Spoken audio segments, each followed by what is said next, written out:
Love it. I'm Todd Howard. I'm the spiritual godfather of the project. I'm Geneva Robertson-Dworak, showrunner. I'm Jonah Nolan. I make beauty. I'm Graham Wagner. I'm one of the executive producers and writers of Fallout. You wish. I'm just a boy who's wandered in, found a spot on the couch, and I ain't leaving. So I also am a writer. I should say it's easy for these guys because you've seen them before. My name's Graham. I'm a writer. Yeah, I'm Aaron Moten. What's up? What we always felt was sacred about the games is their tone. It's what makes them utterly unique within sort of the pantheon of the greatest games of all time, which obviously Fallout is.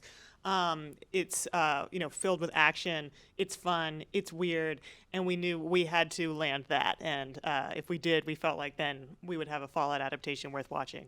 I did not play the game before, and I knew once we started getting into these discussions.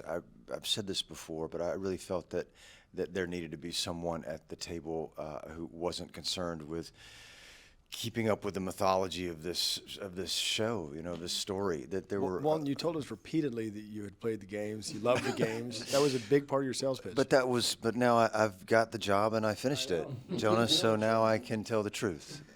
Please, I'm answering the question. Please. No, because I at the end of the day, to look at a story based on the merits of the story itself, and that was how I felt like I could contribute. I can only just concur. Exactly the same. Didn't play the games, and I'm so interested in the world, and I at least had there's a plethora of source material of people playing the games online, which was really vital to me.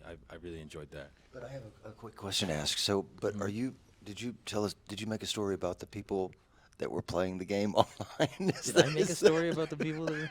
Oh, I wrote scripts for them and shot it for them a little. Character on people playing the game on YouTube. I based my character off of Twitch streamers that I thought were underappreciated. We definitely didn't ask the actors to play the games. We actually had a conversation about how annoying it would be if they were concerned with anything other than their character and what their character was going through. It would, we have more than enough people, including Todd right here, including right down to PAs on set who knew everything about the game. So we were well covered, and we just wanted to make sure these guys always felt like their responsibility was their character and not the greater world. In short, our actors' contribution to the project was not doing their homework. I think it's key, though. You kind of almost want to remove the video gaminess from it, right? The games are a lens into that world, and the show is another lens. If you're too focused on, this is a game mechanic or it was a video game, that can lead you to some choices maybe that aren't the best for focus on the world, focus on the characters, present it with authenticity to the world that it is. There are a lot of questions about, and I've sort of gone through this twice now, through comic book movies and being there kind of not the beginning exactly, but the beginning of this big wave that we've gone through. Adaptation is always the question of what do you keep, what do you leave behind? And I think, we had the benefit of looking at some of the early adaptations of video games. And I think, for instance, people would imagine that the way to do a video game adaptation is first-person camera, right?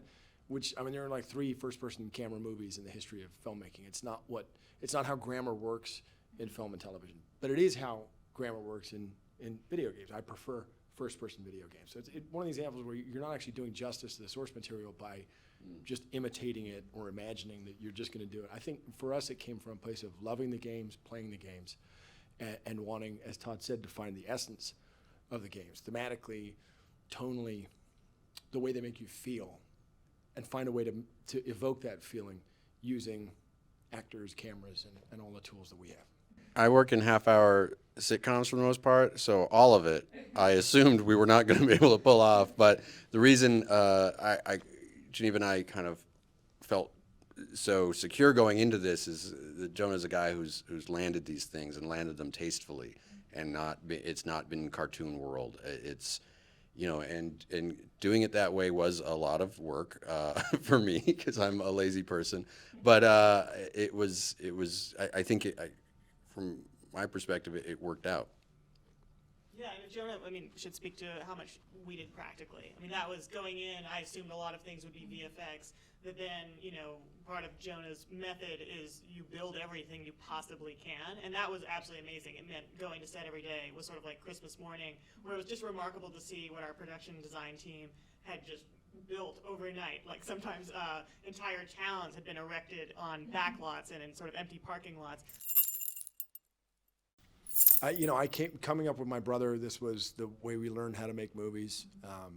Some of my earliest memories, making movies with my brother, and it was always this emphasis. We didn't have money for vis effects when we were 10 years old, so we just had to figure it out. One of the challenges of adapting a video game is you're losing a lot of things. You're losing the freedom to look in any given direction. You're losing the freedom to make different moral choices, especially in a role-playing game. One of the things we can bring to the table is reality. So for us, the idea that we would do a computer graphics version of a beautiful video game didn't pass muster at all. We had to go pick up the crew, pick up the cast, go down to Namibia, find beautiful locations, go out to Utah, find some of these incredible rundown, weathered Air Force bases and mining towns, and really put it all. When you have terrifically talented actors, if we'd had terrifically talented actors, you could put them anywhere. You could put them in front of a green screen. These guys will bring it wherever you go. But if you can give them a little bit of reality, it makes their job easier. And I think the audience feels it at the end of the day. Like if acting were carrying heavy books upstairs, having someone take some books from you, I think you actually just get to invest in the books that you do have to carry a little more. It'd be like if you had a house that you're supposed to live in. In my own home, I know where I got every dish. Every piece of something has some type of story, and that's a lot of work that you do as an actor. So yeah, having the practical elements in a show like this, it really helps you hyper focus on really digging your roots into the world. I don't know. This coach that I had for such a long time would talk about Close Encounters of the Third Kind, and people like looking up. It's like, oh, you're looking at a grip's ass, really, and it's a UFO, right? So you live in your imagination, and there are moments where we do that kind of in this show. But for the most part, to walk onto a fully realized three-dimensional kind of experience. Yeah, it's just easier to turn on your imagination, because you're right there. And I didn't anticipate it being so tactile, because you read it on the page and it's like there is no way to really execute this without that. And he did, and they did, and it was extremely gratifying on every level. I'll just jump in here because there's not much that we can give away. But everybody has things with their characters just from an actor's standpoint. I'm just really excited about the duality of the two people that I got to play, and one that existed or was alive before this horrific event, and one who's been around for the last 200 years after. And the opportunity that Jonah and Geneva and Graham gave me was something that I will never forget, and we're right in the middle of it, and it was really something.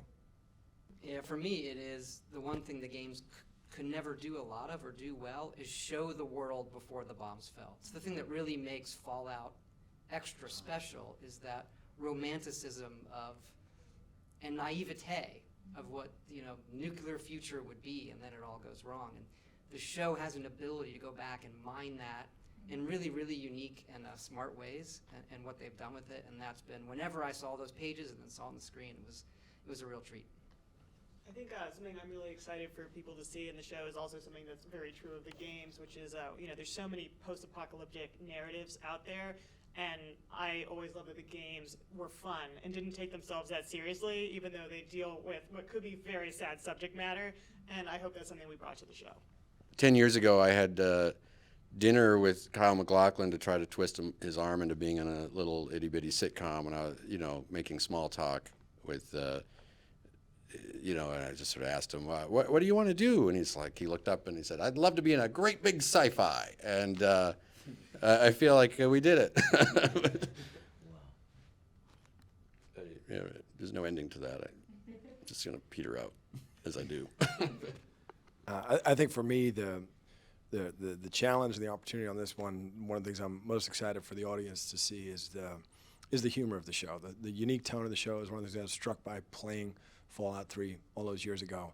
And for me, as a director, an opportunity to work with terrifically talented actors in that slightly less structured space where you can find something funny on the set together. That was a real joy.